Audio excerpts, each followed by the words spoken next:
Здравейте, приятели на Топ Успех БГ! Може би си мислите, че днес отиваме в столична дирекция на вътрешните работи, но това далеч не е така. Отиваме да вземем интервю на режисьорът Ники Илиев. Сега е момента да се абонирате, ако още не сте, а ние тръгваме!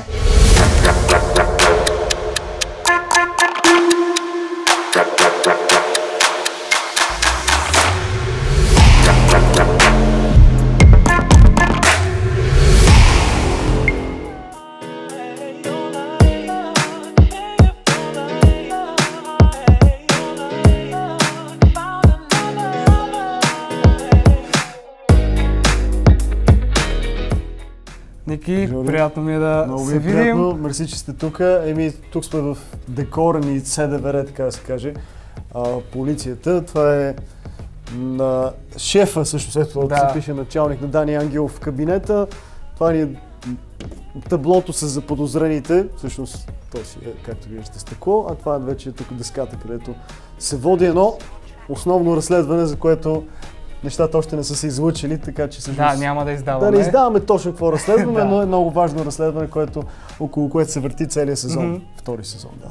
Предполагам и на тук снимате и... Да, разбира се, тук са други двама от героите, там останалите служители и така, там имаме зала за разпит, по-надолу и арест. Това е. Снимаме и на много други места, но днеска просто сте тук, ни фанахте тук, което е готин декор. Да. Какво те накара да влезеш в киноиндустрията и телевизията общо като цяло? Нищо не ме е накарало като цяло, може би любовта ми към киното, още като дете, като живеех в Пазарджик, ходех на кино Млада гвардия. По време на комунизма, реално погледнато. Имаше едно кино в Пазарджик и веднъж в седмицата имаше филм, по един филм.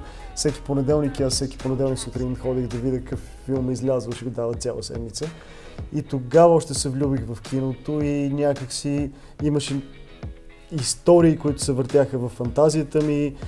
След това започнах да си ги записвам, предпочитах да ходя на кино, отколкото да играя с приятели навън. Имах тази любов. След това влязах в Нов български университет да уча кинорежисура. Нещата тръгнаха от момента, в който завършвах и трябваше да имам дипломен филм и направихме тогава първата част на филма Чужденеца, което беше първите 25 минути от филма. Казваше се един мъж извън града и приключваше с това как Жерар си заминава за Франция. Идеята беше това в този филм да се дипломирам. Обаче ние го прожектирахме в едно кино, дойде не малко публика, хората се смяха доста, който беше добър знак, защото все пак това е комедия. Нали? Ако беше драма, нямаше да е добре, но беше комедия. И тогава се появи един продуцент, който каза: разбрах, че искаш да направиш продължение, аз исках да го направя на пълнометражен филм. Искаш ли да се комбинираме заедно, да го довършим? В смисъл да го дозаснеем тези 25 минути, да заснеем още 60-65, за да си стане пълнометражен филм. Тоест, общо взето сега реализираш детските си мечти. Категорично живея детската си мечта по някакъв начин и всеки ден се опитвам да съм благодарен на това. Понякога забравям, естествено, но си казвам: да, аз това исках и сега това правя. Може да не е по най-идеалния начин, но е по мой си начин, който пак е окей. А какво е твоето определение на да си успешен? Значи, според мен всеки трябва да си има собствена лична формула на това да е успешен, защото нали, за някои хора да си успешен е да имаш много пари или да си много висок в обществото или да си много популярен, но ти може да не искаш това. Моята лична формула е да правиш това, което обичаш и да имаш свободата, да имаш време за себе си и за близките си хора.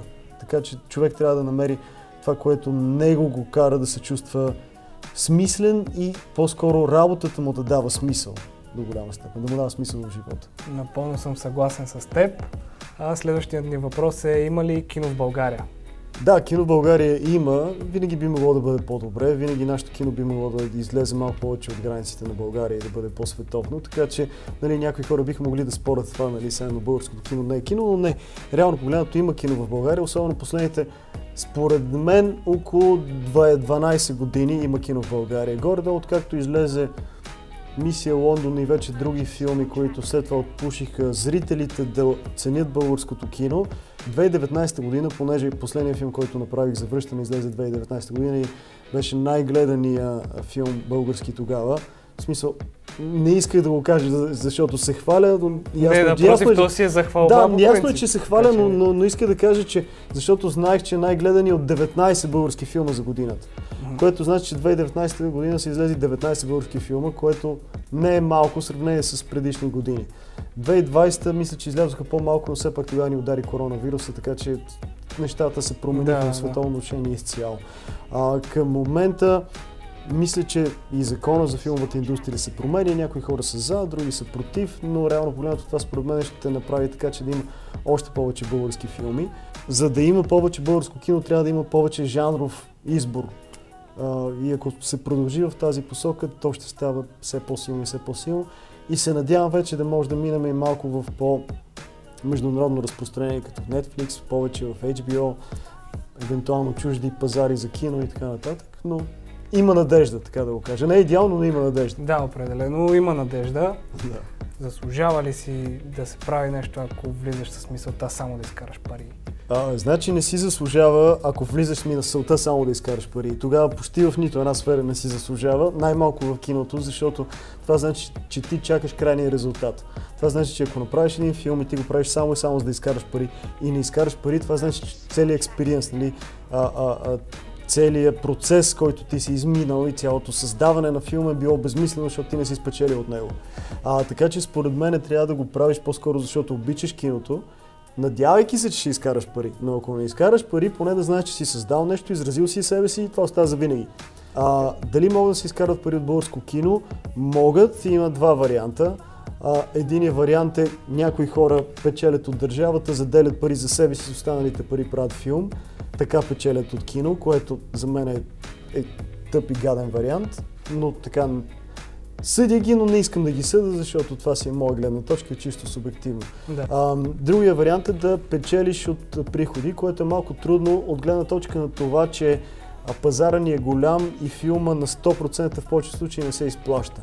Затова системата, която ние открихме още с първия филм и в момента действаме пети по този начин, е да не е целият филм чиста инвестиция. С други думи, ако бюджета на филма е 400 000, то тези 400 000 да не са чиста инвестиция, които ние трябва да припокрием след това и отгоре да е печалбата.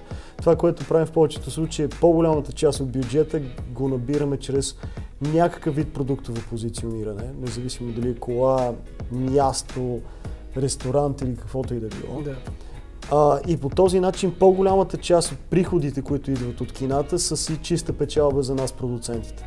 Ние си рискуваме в повечето случаи хонорари, в смисъл не взимаме хонорари продуцентите, в случая режисьора, сценариста и хората на тези ръководни длъжности, за да може вместо това всички пари да влязат във филма и съответно след това печелим, ако има печалба. Към момента имам 4 реализирани и разпространени филма. 3 от тях бяха на печалба и то сравнително добра. Говоря за Чужденеца, Живи легенди и Завръщане. Така че печели се, но е риск, разбира се. Добре, а в бъдеще какво можем да очакваме от теб, освен Братя? Да, Братя вече втория сезон излезе, сега го довършваме по Нова телевизия и веднага след това започвам подготовка за филма ни Завръщане 2, което втора част на филма Завръщане, който излезе миналата година. Така че сега ще снимаме в Пловдив отново, разбира се, както и на морето и в София. И филма би трябвало да излезе края на тази година, 2021 или 2022 по някое време. И т.е. изцяло ще се снима в България? Изцяло, мисля, че може да имаме една-две сцени в чужбина, но предимно ще е в България. След това има още един филмов проект, който сме замислили с Башар, но за него е рано да се говори. Така че Братя и Завръщане 2 са на дневен ред в момента. Супер, ще се радваме да видим готовите резултати със сигурност, а сега да чуем 3 съвета на Ники Илиев за успех.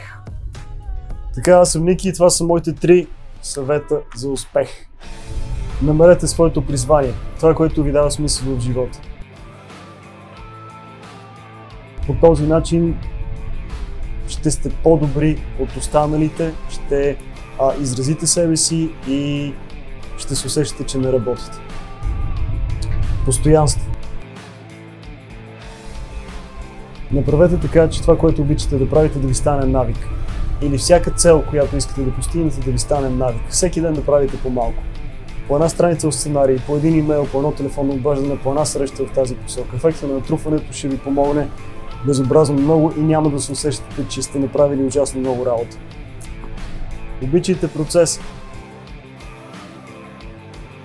Не годете крайната цел. Ако целта ви е да спечелите много пари или да спечелите награди, както в случая с киното, но вие предполагам, че може да го съотнесете към това, което вие правите, тогава целият път, който сте изминали, губи смисъл. Така че вие трябва да обичате това, което правите, да обичате процеса, крайният резултат обикновено идва. Това от мен.